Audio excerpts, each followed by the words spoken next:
Good morning friends. आज हम लोग जो है 17वां दिन जो है पेपर 3 का जो है जीके जीएस का प्रश्न जो है डिस्कस करेंगे।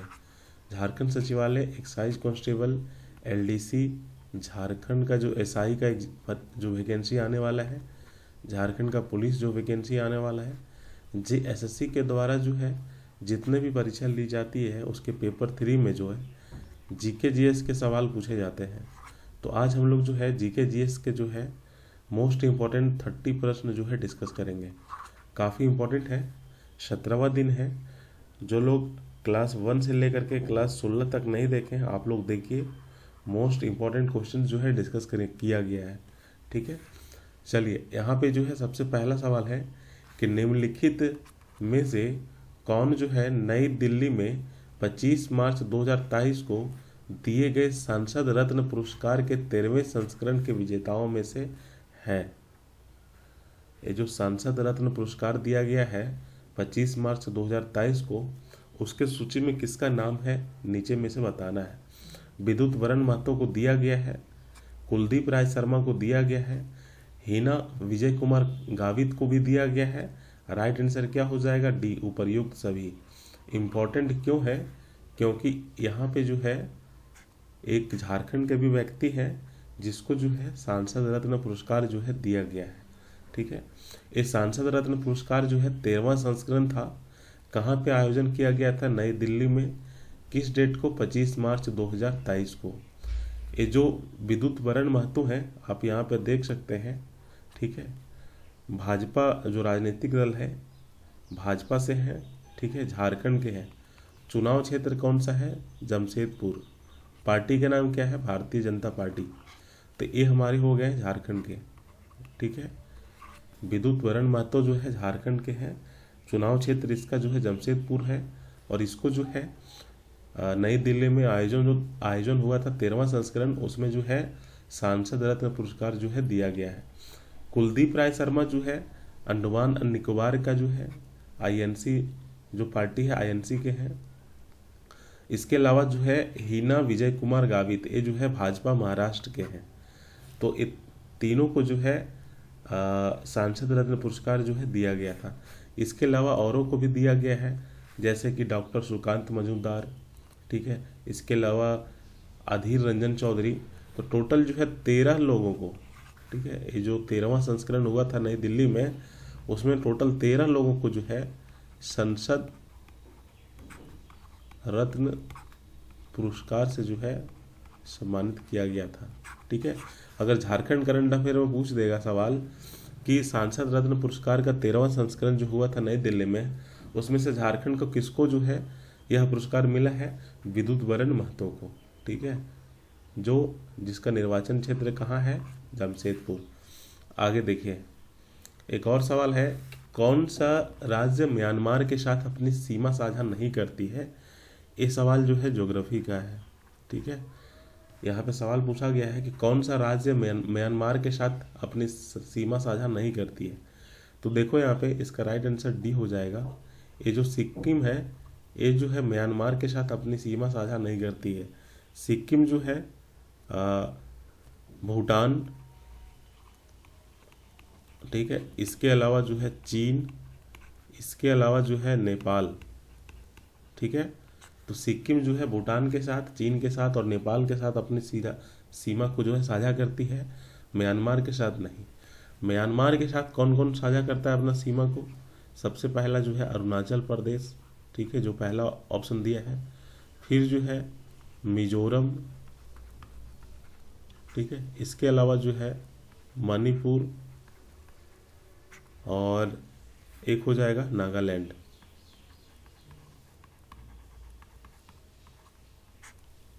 समझ में आ गई ना कि ये जो म्यांमार जो देश है, ठीक है, इसके साथ जो है भारत के कौन से राज्य अपनी सीमा को साझा करती है, अरुणाचल प्रदेश। ठीक है, इसके बाद जो है नागालैंड, फिर जो है मणिपुर, फिर जो है मिजोरम।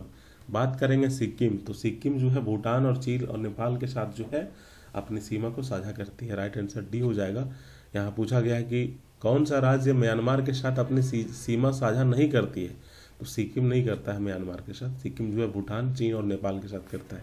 आगे देखिए, एक और सवाल है कि जैन धर्म का सबसे महत्वपूर्ण मौलिक सिद्धांत किसे माना जाता है। जैन धर्म का जो है सबसे महत्वपूर्ण जो है मौलिक सिद्धांत किसे माना जाता है, अहिंसा को। ठीक है, जैन धर्म के जो है 5 सिद्धांत हैं, 5 टोटल कितने सिद्धांत हैं, 5।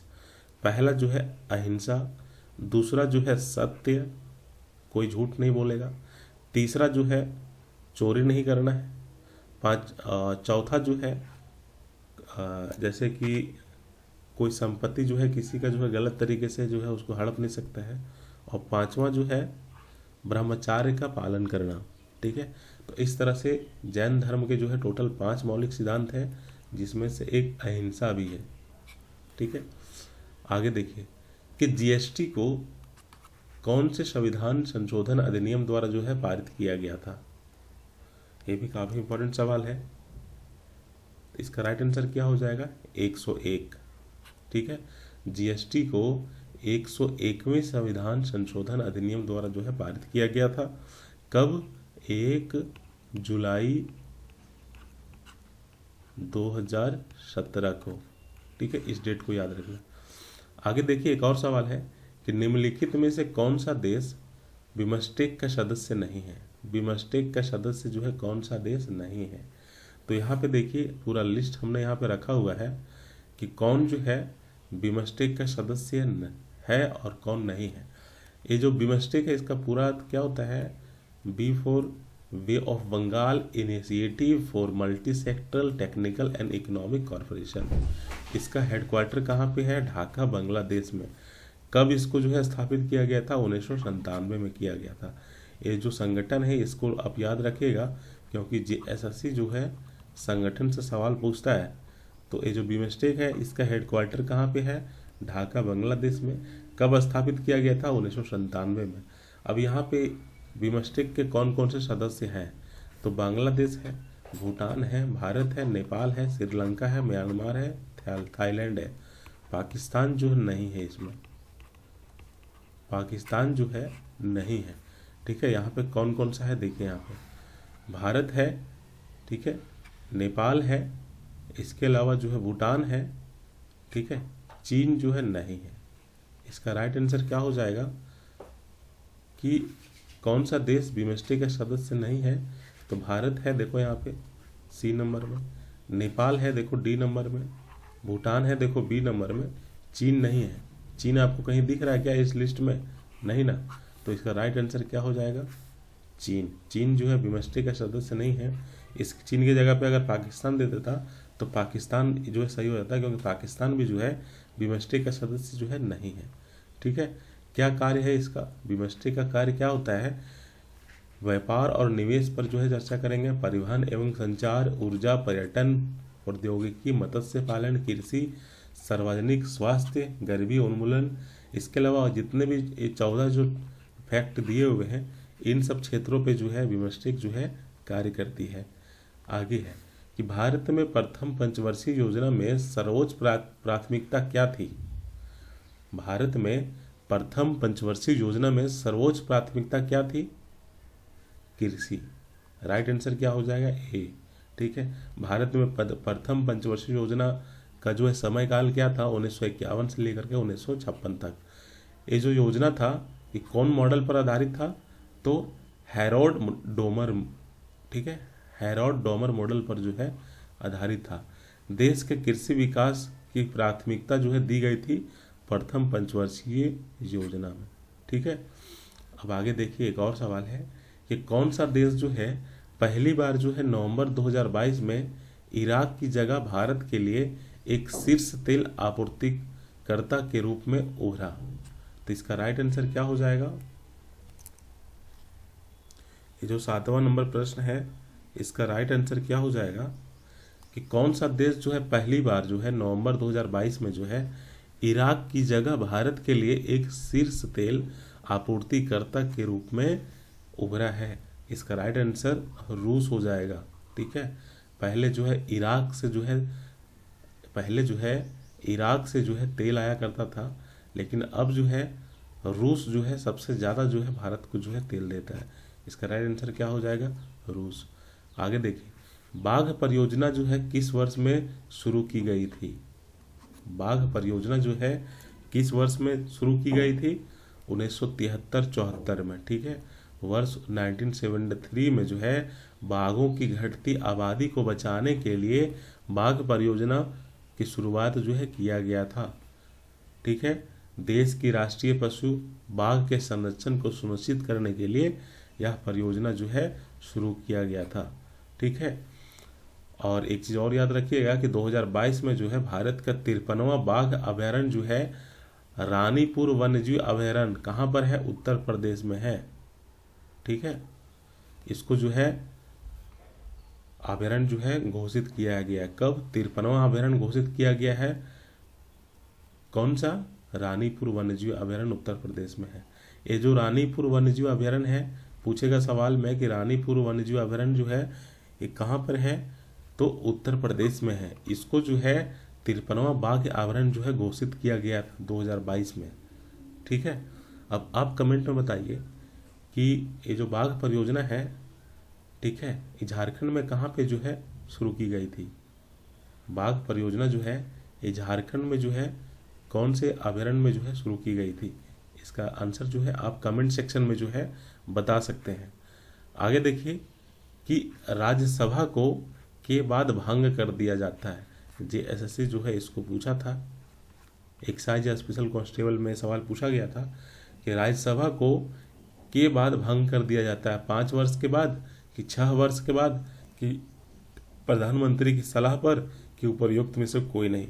तो इसका राइट आंसर ये हो जाएगा कि राज्यसभा जो है कभी भंग नहीं होता है, ठीक है। राज्यसभा जो है कभी भंग नहीं होता है।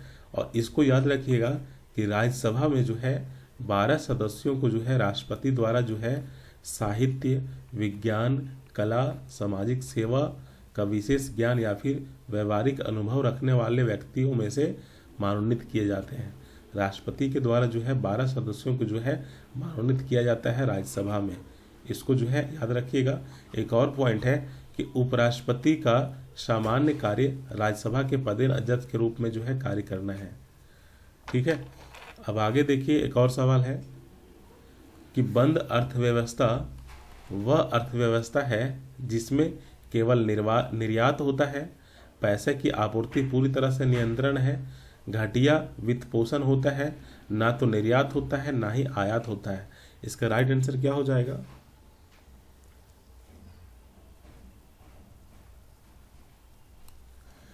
दसवां का राइट आंसर क्या हो जाएगा? बंद अर्थव्यवस्था वह अर्थव्यवस्था है जिसमें ना निर्यात होता है ना आयात होता है, ठीक है। ना ही जो है देश से बाहर सामान जाता है, ना ही जो है देश के अंदर जो है बाहर से जो है सामान आता है, ठीक है। इसका राइट आंसर क्या हो जाएगा? डी हो जाएगा। इकोनॉमिक का सवाल है और काफ़ी इंपॉर्टेंट सवाल है, ठीक है। इकोनॉमिक से पूछा जाएगा सवाल पेपर 3 में, वहीं से जो है ये सवाल जो है पूछा गया है। इसके बाद जो है आगे देखिए एक और सवाल है कि भारत में निम्नलिखित में से कौन सी कृषि क्रांति मांस और पोल्ट्री प्रसंस्करण क्षेत्र में तकनीकी परिवर्तनों पर केंद्रित थी? भारत में निम्नलिखित में से कौन सी कृषि क्रांति जो है मांस और पोल्ट्री प्रसंस्करण क्षेत्र में तकनीकी परिवर्तनों पर केंद्रित थी? इसका राइट आंसर क्या हो जाएगा? गुलाबी क्रांति। गुलाबी क्रांति एक शब्द है जिसका उपयोग मांस और पोल्ट्री प्रसंस्करण क्षेत्र में तकनीकी क्रांतियों को दर्शाने के लिए किया जाता है, ठीक है। भारत में मांस और पोल्ट्री प्रसंस्करण क्षेत्र का आधुनिकीकरण गुलाबी क्रांति है। इसका राइट आंसर क्या हो जाएगा? सी हो जाएगा। आगे देखिए एक और सवाल है कि 1948 में भारतीय परमाणु ऊर्जा आयोग AEC की स्थापना किसने की थी? होमी भाभा ने किया हुआ था। ये भी सवाल जो है JSSC जो है एक बार पूछ रखा है, ठीक है। तो ये जो भारतीय परमाणु ऊर्जा आयोग है इसका गठन जो है 1 मार्च 1948 को हुआ था, ठीक है।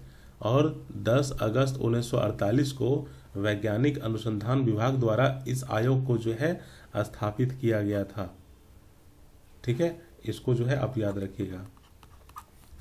आगे देखिए एक और सवाल है कि भारत और कौन सा देश जो है मिस्र में शर्म अल शेख में, ठीक है, भारत और कौन सा देश ने मिस्र में शर्म अल शेख में कोप 27 में भारत 15 नवंबर 2022 को लीड आईटी शिखर सम्मेलन की मेजबानी की। इसका राइट आंसर क्या हो जाएगा? पूछा गया है कि भारत और कौन सा देश जो है मिस्र में शर्म अल शेख में कोप 27 में 15 नवंबर 2022 को लीड आईटी शिखर सम्मेलन की मेजबानी की थी। तो इसका राइट आंसर क्या हो जाएगा? भारत और स्वीडन, ठीक है। भारत और स्वीडन ने मिस्र में शर्म उल शेख में कोप 27 में 15 नवंबर 2022 को लीड आईटी शिखर सम्मेलन की जो है मेजबानी किया था, भारत और स्वीडन ने, ठीक है। आगे देखिए कि निम्नलिखित में से किस मंत्रालय द्वारा अन्नपूर्णा योजना को शुरू किया गया था? अन्नपूर्णा योजना को शुरू किया गया था किस मंत्रालय के द्वारा? इसका राइट आंसर क्या हो जाएगा? ग्रामीण विकास मंत्रालय के द्वारा जो है शुरू किया गया था। कब? 2001 के डेट में जो है ग्रामीण विकास मंत्रालय के द्वारा जो है यह अन्नपूर्णा योजना शुरू किया गया था। ये योजना जो है राष्ट्रीय वृद्धा व्यवस्था पेंशन योजना के तहत 65 वर्ष और उससे अधिक आयु के बुजुर्ग जो वृद्धा पेंशन के लिए योग्य हैं लेकिन इसे प्राप्त नहीं कर पा रहे हैं, उन्हें इस योजना के अंतर्गत शामिल किया जाएगा। वैसे बुजुर्ग जिसका उम्र 35 वर्ष है या फिर इससे अधिक है और उसको जो है वृद्धा पेंशन योजना के योग्य हैं लेकिन ये प्राप्त नहीं कर पा रहे हैं, तो वैसे लोगों को जो है अन्नपूर्णा योजना के तहत जो है शामिल किया जाएगा, जिसके माध्यम से उन्हें जो है प्रति व्यक्ति प्रति माह 10 किलो खाद्यान्न बिना किसी लागत के प्रदान की जाएगी। मतलब 65 वर्ष या फिर इससे ज़्यादा आयु वाले कोई अगर बुजुर्ग हैं जो वृद्धा पेंशन के योग्य हैं लेकिन वृद्धा पेंशन इसको नहीं मिल पा रहा है, तो इसको जो है अन्नपूर्णा योजना के तहत जो है प्रति व्यक्ति प्रति माह 10 किलो जो है अनाज इसको जो है मुहैया करवाया जाएगा। किस मंत्रालय के द्वारा जो है यह अन्नपूर्णा योजना की शुरुआत की गई थी? ग्रामीण विकास मंत्रालय के द्वारा। आगे देखिए एक और सवाल है, गिर राष्ट्रीय उद्यान के लिए प्रसिद्ध है। गिर राष्ट्रीय उद्यान जो है किसके लिए प्रसिद्ध है? एक सींगा गैंडा के लिए, रॉयल बंगाल टाइगर, एशियाई शेर या फिर पक्षियों की विभिन्न प्रजातियां के बाद? इसका राइट आंसर क्या हो जाएगा कि गिर राष्ट्रीय उद्यान जो है एशियाई शेर के लिए जो है प्रसिद्ध है, ठीक है। कहाँ पर है? तो गिर राष्ट्रीय उद्यान जो है गुजरात राज्य में है, ठीक है। आगे देखिए कि भारत के संविधान की निम्नलिखित अनुसूचियों में से किसमें दल बदल विरोधी प्रावधान है?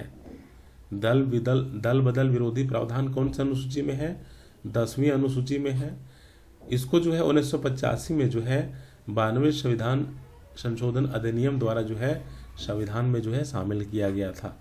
इम्पॉर्टेंट तो एक है ही है कि कौन से अनुसूची में दल विरोध प्रावधान है, 10वीं अनुसूची में, और कौन से संविधान संशोधन द्वारा जो है इसको शामिल किया गया था, तो 92वें संविधान अधिनियम के द्वारा जो है इसको जो है शामिल किया गया था। एक और सवाल है, इसको देखिए, ये भी जो है इकोनॉमी का काफ़ी इंपॉर्टेंट सवाल है कि भारतीय अर्थव्यवस्था को माना जाता है, क्या माना जाता है? मिश्रित अर्थव्यवस्था, बाजार अर्थव्यवस्था, पारंपरिक अर्थव्यवस्था या फिर योजनाबद्ध अर्थव्यवस्था? क्योंकि इसमें सार्वजनिक और निजी क्षेत्र में कामकाज और आर्थिक नियोजन के लिए अच्छी तरह से परिभाषित क्षेत्र है। तो इसका राइट आंसर हो जाएगा मिश्रित अर्थव्यवस्था। भारतीय अर्थव्यवस्था एक मिश्रित अर्थव्यवस्था माना जाता है, और ये भी सवाल जो है JSSC जो है एक बार पूछा था। आगे देखिए कि भारत का पहला मानव अंतरिक्ष मिशन 2023 में प्रारंभ किया जाएगा। भारत का पहला मानव अंतरिक्ष मिशन जो है 2023 में प्रारंभ किया जाएगा। इसका नाम क्या है? इसका नाम क्या है? गगनयान। अब देखिए यहाँ से एक सवाल काफ़ी इंपॉर्टेंट है, अगर आप 2023 में एग्ज़ाम दीजिएगा तो आप इसको याद रखिएगा कि चंद्रयान 3 जो है इसको कौन से वर्ष में जो है लॉन्च किया जाएगा? 2023 में जो है लॉन्च करने की जो है योजना है चंद्रयान 3, ठीक है। ये अभी जो है हाल फिलहाल जो है एसएससी के द्वारा जो है एमटीएस का एग्ज़ाम हुआ था, ठीक है। 11 तारीख को पूछा गया था कि 2000 चंद्रयान 3 का जो है लक्ष्य बताइए, जिसको जो है लॉन्च करना है किस वर्ष में, 2023 में जो है इसको लॉन्च करना है, ठीक है। आगे देखिए एक और सवाल है कि 16 फरवरी 2023 को 15 दिवसीय आदि महोत्सव का उद्घाटन किसने किया है। आदि महोत्सव का उद्घाटन किसने किया है और कहाँ पे यह महोत्सव का आयोजन हुआ था, इसका आंसर आपको बताना है। प्रधानमंत्री नरेंद्र मोदी के द्वारा जो है 16 फरवरी 2023 को जो है दिल्ली में मेजर ध्यानचंद नेशनल स्टेडियम में जो है 15 दिवसीय आदि महोत्सव का जो है उद्घाटन इन्होंने जो है किया था, ठीक है। आगे देखिए एक और सवाल है कि एकमात्र व्यक्ति जिसने 2 बार भारत के कार्यवाहक प्रधानमंत्री के रूप में जो है कार्य किया है, उसका नाम आपको बताना है। ये भी काफ़ी इंपॉर्टेंट सवाल है कि एकमात्र व्यक्ति जिसने 2 बार भारत के कार्यवाहक प्रधानमंत्री के रूप में कार्य किया है, इसका नाम हो जाएगा GL नंदा, ठीक है। गुलजारी लाल नंदा एकमात्र भारतीय राजनेता थे, ठीक है, जिन्होंने जो है 2 छोटी अवधि के लिए जो है भारत के कार्यवाहक प्रधानमंत्री के रूप में जो है कार्य किए हुए थे, ठीक है। आगे देखिए कि कार्य करने के अधिकार को लागू करने के लिए केंद्र सरकार द्वारा बनाए गए कानून को क्या कहा जाता है।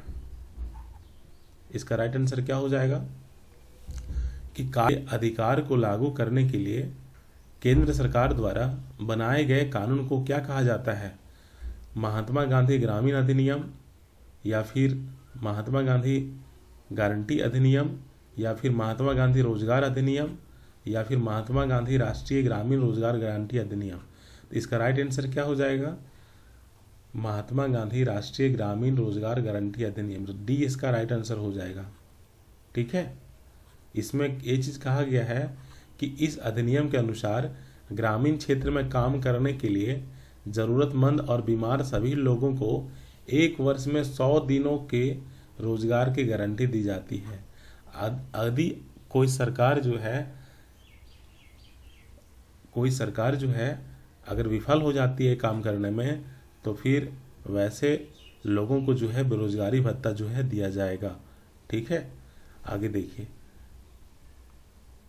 कि कितने भारतीय राज्य समुद्र तट साझा करते हैं। कितने भारतीय राज्य जो है समुद्र तट साझा करते हैं, ज्योग्राफी का जो है काफ़ी इम्पोर्टेंट सवाल है, ठीक है। पिछले क्लास में आपको हमने बताया था कि भारत में समुद्र तट की लंबाई कितना है, 7516.6 किलोमीटर।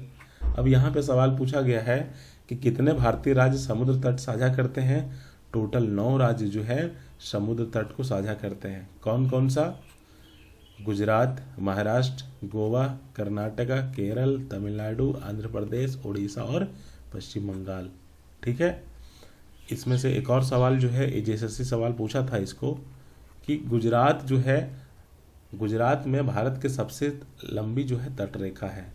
सवाल पूछा गया था कि भारत की सबसे लंबी तट रेखा निम्नलिखित में से कौन से राज्यों में है, तो राइट आंसर गुजरात हो जाता है। और ये सवाल एसएससी पूछा था एक बार, ठीक है। आगे देखिए एक और सवाल है कि 25 अगस्त 2022 को DRDO के प्रमुख के रूप में जी सतीश रेड्डी की स्थान किसने लिया है।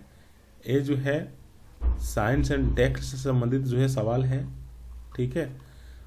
इसका राइट आंसर क्या हो जाएगा कि DRDO के प्रमुख के रूप में जो है किसको जो है नियुक्त किया गया है, तो इसका राइट आंसर हो जाएगा समीर वी कामत को जो है अगस्त 2022 में रक्षा अनुसंधान एवं विकास संगठन का जो है प्रमुख नियुक्त किया गया है, ठीक है। ये जो DRDO है इसकी स्थापना जो है 1958 में जो है की गई थी। आगे देखिए एक और सवाल है कि भारत वन स्थिति रिपोर्ट ISFR 2021 के अनुसार भारत के निम्नलिखित किस केंद्र शासित प्रदेश में कुल भौगोलिक क्षेत्र के संबंध में सबसे अधिक वनावरण है, ठीक है, वन है। यहाँ पे केंद्र शासित प्रदेश पूछा है तो इसका राइट आंसर जो है लक्षद्वीप हो जाएगा। ठीक है, आगे देखिए एक और सवाल है कि निम्नलिखित में से किस देश की राजधानी और देश का नाम समान है। कंट्री और कैपिटल से जो है जीएसएससी में सवाल पूछे जाते हैं। तो यहाँ पे पूछा गया है कि निम्नलिखित में से किस देश की राजधानी और देश का नाम समान है। राजधानी और देश का नाम समान है, राइट आंसर क्या हो जाएगा, उपर्युक्त सभी। कैसे, देखिए जो कुवैत है, ये जो कुवैत है पहला में, ये कुवैत जो है, ठीक है, इसका जो है यहाँ पे देखिए कि कुवैत सिटी जो है कुवैत की जो है राजधानी है, और कुवैत दिनार जो है कुवैत की मुद्रा है।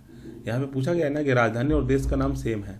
ठीक है, तो देखो कुवैत की राजधानी कुवैत सिटी है, और यहाँ पे राजधानी हो गया, और देश का नाम क्या है, कुवैत है, और इसका मुद्रा क्या है, कुवैत दिनार है। फिर आगे है सिंगापुर। तो देखो यहाँ पे सिंगापुर शहर सिंगापुर की राजधानी है। ठीक है, और सिंगापुर जो है, सिंगापुर डॉलर जो है सिंगापुर की जो है मुद्रा है। एक और है यहाँ पे ऑप्शन में मैक्सिको। तो यहाँ पे देखो मैक्सिको सिटी जो है मैक्सिको की राजधानी है, और मैक्सिकन पेसो जो है मैक्सिको की जो है मुद्रा है।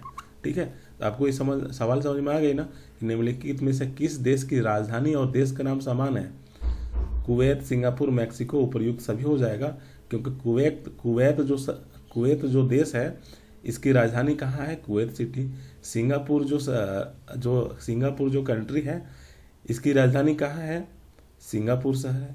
मैक्सिको जो है इसकी राजधानी कहाँ है, मैक्सिको सिटी है। ठीक है, आगे देखिए एक और सवाल, अंतर्राष्ट्रीय साक्षरता दिवस प्रत्येक वर्ष कब मनाया जाता है। 8 सितंबर को मनाया जाता है, और जो 2022 में जो 8 सितंबर को मनाया गया था उसका थीम क्या था, ट्रांसफॉर्मिंग लिटरेसी लर्निंग स्पेस। ठीक है, थीम भी आपको जो है याद रखना है। आगे देखिए एक और सवाल है कि बाली यात्रा, जिसे एशिया के सबसे बड़े खुले व्यापार मेले में से एक माना जाता है, भारत के किस राज्य में आयोजित किया जाता है, उड़ीसा में किया जाता है। ठीक है, ये जो उड़ीसा है, ये अगर आप झारखंड का मैप आप अगर अच्छे से अगर आप जानते होंगे तो झारखंड का जो है दक्षिणी साइड में जो है उड़ीसा है। ठीक है, और झारखंड का जो है आपका कह सकते हैं कि झारखंड के कई जिले जो है उड़ीसा राज्य के साथ अपनी सीमा को साझा करती है। लेकिन यहाँ पे पूछा गया है कि बाली यात्रा जो है एशिया के सबसे बड़े खुले व्यापार मेले में से एक माना जाता है, या कौन से राज्य में जो है आयोजित की जाती है, उड़ीसा में की जाती है। ठीक है, आगे देखिए कि बेलारूस की राजधानी शहर कहाँ स्थित है, इसका राइट आंसर क्या हो जाएगा, मिन्स्क में। ठीक है, मिन्स्क में, बेलारूस की राजधानी शहर मिन्स्क में स्थित है, और इसकी मुद्रा क्या है, बेलारूसी रूबल। आगे देखिए कि सिपरी के रिपोर्ट के अनुसार 2022 में कौन सा देश दुनिया का सबसे बड़ा हथियार आयातक था। हथियार आयातक था मतलब कि हथियार जो है किसी दूसरे देश से अपने देश में जो है ला रहा है। इसका राइट आंसर क्या हो जाएगा, भारत। ठीक है, सिपरी के रिपोर्ट के अनुसार जो है भारत जो है दुनिया का शीर्ष हथियार आयातक बना हुआ है। ठीक है, मतलब कि किसी दूसरे देश से जो है हथियार जो है खरीद रहा है। कौन, भारत सबसे टॉप में है। आगे देखिए ये जो सिपरी है इसकी स्थापना 1966 में की गई थी। मुख्यालय कहाँ पर है, सोलना है। ठीक है, और सिपरी क्या है, Stockholm International Peace Research Institute है, और स्वतंत्र अंतर्राष्ट्रीय संस्था है जो संघर्ष, हथियार नियंत्रण और निरस्त्रीकरण में अनुसंधान के समर्पित है। ठीक है, आगे देखिए एक और सवाल है कि 20 फरवरी 2023 को घोषित दादा साहेब फाल्के राष्ट्रीय अंतर्राष्ट्रीय फिल्म महोत्सव पुरस्कार में निम्नलिखित में से किस फिल्म को सर्वश्रेष्ठ फिल्म का पुरस्कार जीता है, कौन सा फिल्म। ये जो 2023 में जो आयोजित हुआ था दादा साहेब फाल्के अंतर्राष्ट्रीय फिल्म महोत्सव, इस महोत्सव में जो है किस फिल्म को जो है सर्वश्रेष्ठ फिल्म का पुरस्कार जो है मिला है। इसका राइट आंसर क्या हो जाएगा, द कश्मीर फाइल्स। ठीक है, ये फिल्म से संबंधित जो है एक सवाल यहाँ पे हमने दे रखा है। आगे जो है हम लोग नेक्स्ट क्लास में डिस्कस करेंगे। बाकी जो नए छात्र हैं, आप लोग एग्ज़ाम पोर्टल इंस्टॉल करके जो है आप लोग जो है कंप्यूटर क्लास यहाँ पे ज्वाइन कर सकते हैं। आपको अगर डर लग रहा है कंप्यूटर में थोड़ा बहुत, तो आप यहाँ पे कंप्यूटर का क्लास ज्वाइन कर सकते हैं। इसका फ़ी जो है मात्र 310 रुपया है। एक किताब अगर आप मार्केट में लेने जाते हो तो उसके बराबर है। इसमें 40+ क्लासेस दिए जाएंगे, ठीक है। इसमें PDF भी दिया जाएगा, आप PDF जो है प्रिंट करके जो है आप निकाल के पढ़ सकते हैं, ठीक है। टॉपिक वाइज जो है क्लासेस लिए जा रहे हैं, MCQ प्रश्न भी दिया जा रहा है, और साथ ही साथ जो है 30+ जो है अनलिमिटेड टेस्ट भी आपको जो है दिया जाएगा, ठीक है। अगर आप खुद से पढ़ रहे हैं तो ठीक है, आप खुद से पढ़िए, और अगर आपको थोड़ा बहुत डर लग रहा है तो आप इसको ले सकते हैं, ठीक है। एग्ज़ाम पोर्टल ऐप इंस्टॉल करके। अच्छा, इस ऐप में जो है क्विज वाले सेक्शन में जाइएगा तो आपको जो है डेली फ्री क्विज मिलेंगे। वहाँ पे बहुत सारे क्विज जो है हमने ले रखा है फ्री में, आप वहाँ पे आप जो है दे सकते हैं, ठीक है। तो आज इतना ही रखते हैं। इसका PDF हमारे टेलीग्राम ग्रुप में मिलेगा, और जो क्लासेस ले रहे हैं, ठीक है, PDF जो टेलीग्राम ग्रुप में मिलेगा, टेलीग्राम ग्रुप का लिंक नीचे डिस्क्रिप्शन में हमने दे रखा है, वहाँ से आप ज्वाइन कर सकते हैं, ठीक है। तो आज इतना ही रखते हैं। बाकी हम लोग जो है नेक्स्ट क्लास में डे 18 को जो है हम लोग डिस्कस करेंगे। Thank you.